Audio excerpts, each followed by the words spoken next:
একটা হাদিস থেকে আমরা জানতে পারি আলী রাদিয়াল্লাহু তাআলা আনহু এক দিনার স্বর্ণ মুদ্রা করে দিতেন।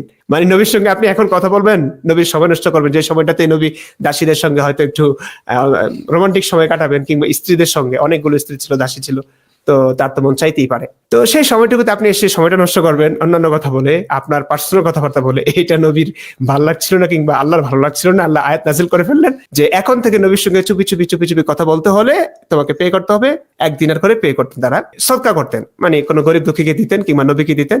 এই কারণে তখন সাহাবে কেরাম কথাবার্তা বন্ধ করে দিলেন।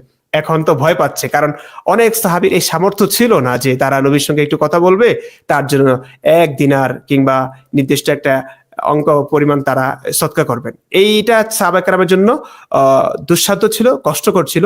কিন্তু এটা আল্লাহ আবার পরবর্তীতে বুঝে ফেললেন এটা কষ্টকর, কারণ সাহাবা কেরাম কথাবার্তা বন্ধ করে দিলেন প্রায়।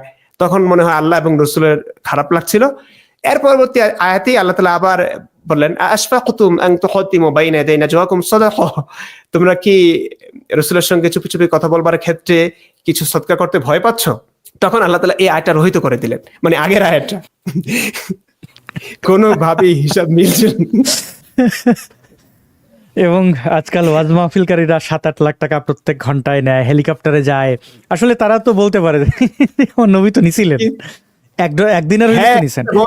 বলছে ওই তারেক মনোয়ারকে দেখেন না, হ্যাঁ, 3 লাখ কোটি, 3 লাখ না 3 কোটি বললো, বাপ রে বাপ। 3 লাখ, হ্যাঁ, যে সর্বনিম্ন নাকি এরকম নিছে।